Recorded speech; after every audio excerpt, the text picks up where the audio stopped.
Now, when we're getting into this hand-me-down existence, right? This hand-me-down perceptual field. Obviously, there is a part of it that plays into our own level of consciousness. So when you have someone from a higher level of consciousness born into this world, if they're able to hold on to that purity and that innocence, right, they are able to see beyond what the Maya, right,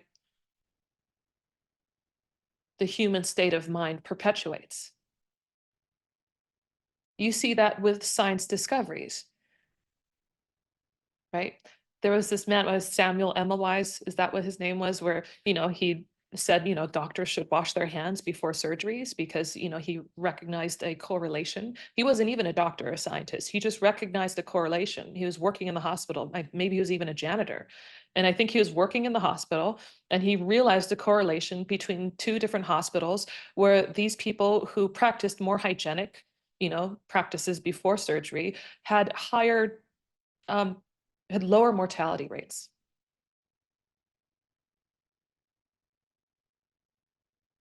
And those who didn't had higher mortality rates. And when he expressed this idea to the other doctors, they laughed at him. They criticized him and they ridiculed him so badly that he ended up later in a mental institution.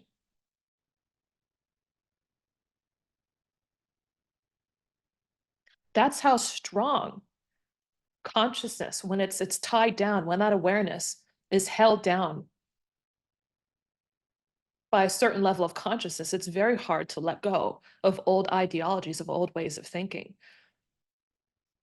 And at the same time, when you have someone with higher consciousness, despite, seemingly the whole world being against them, despite what everybody thinks and believes, they're able to perceive and see through it and see and recognize something different that goes against the grain. They're able to perceive higher, brighter things in the world than what is perpetuated by the collective, what the collective unconscious has all agreed upon that life is all about. They're able to see beyond it. Why? Consciousness enables them to do that. Higher states of consciousness.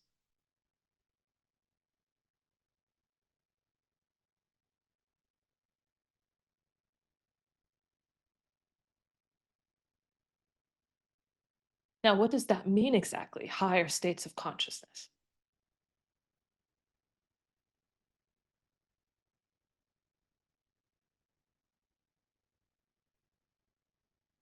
Well, when we look at lower states of consciousness, we can understand that lower states of consciousness have common conditions, have very common expressions. You see that people with lower state of consciousness, right? They tend to be very limited in what they can do in their life.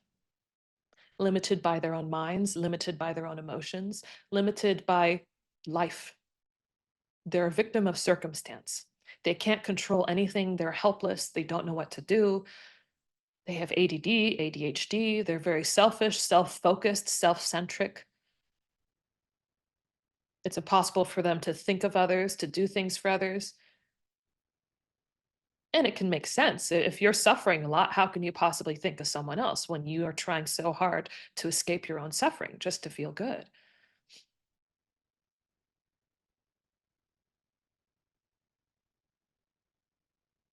And also, what comes with lower states of consciousness is this sense of black and white, this sense of good and bad.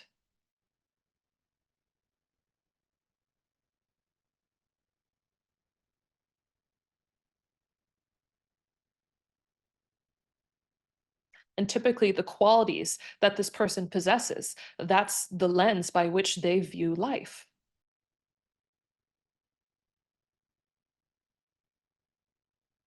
It's if you get an innocent and pure child,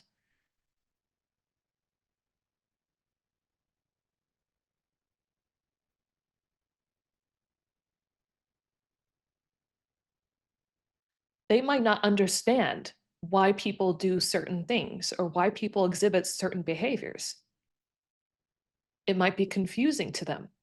Why? Because those qualities don't exist in them.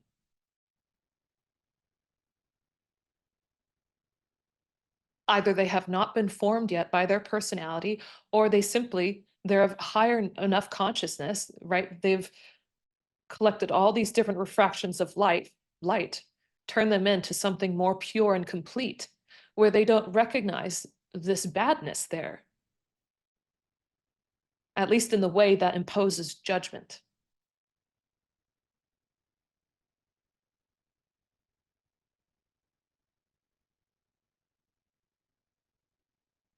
When you have this pure awareness, you can see. And this seeing never comes with judgment. It is a stillness because the moment there is a ripple, the moment there is a disturbance in your being, you are interacting with that construct of your own ego, the construct of your own self, your own perceptual field. You are no longer operating from that still, complete awareness of God. The moment that stillness is taken from you, or more like disturbed by you,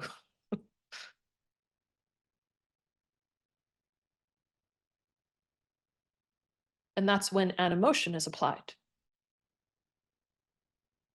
We'll take it, let's say that we have had a lot of experiences with, you know, dishonesty in our life. Maybe there's that character that exists within us.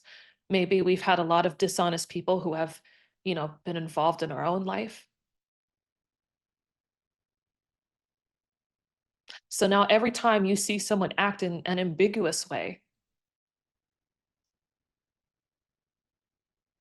you're automatically going to assign the character of dishonesty to that person without seeing them truly in their totality. And that assignment will come with its own emotions. It will come with its own volatility. It will come with its own feeling, distaste. It will create stress for you. It will disturb your peace. It will take away something from you the moment you assign something to that experience.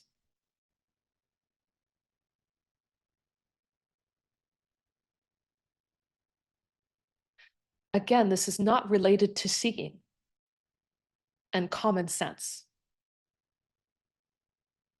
A lot of people think that, if they don't want to place a judgment on someone, that means they have to accept everybody.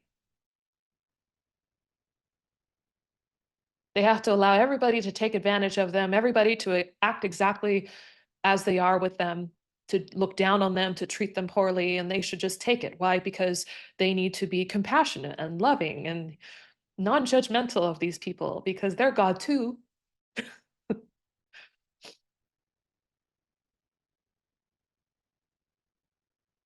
And that's just nonsensical. You can see the truth. You can see, right? If someone has a certain character, right? It's not a judgment to see it.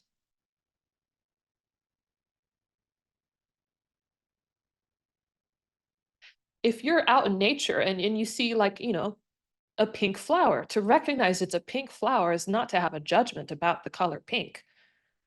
The judgment would be, oh, I hate that color. It's an ugly flower. That's a judgment.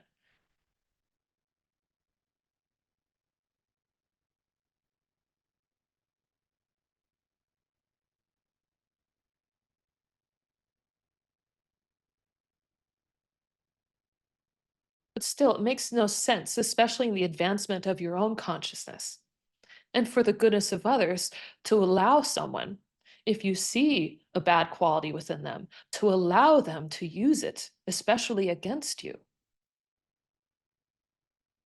to allow someone to take advantage of you.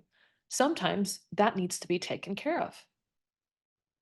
Either you remove yourself from that situation, you get rid of that person from your life,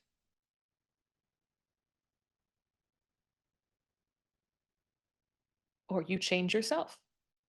But again, sometimes environment is stronger than willpower. And until you're strong enough, higher enough in consciousness, where you can perceive through the smog, the deadness of the human mind, then you might need some environmental assistance to keep you uplifted and happy and bright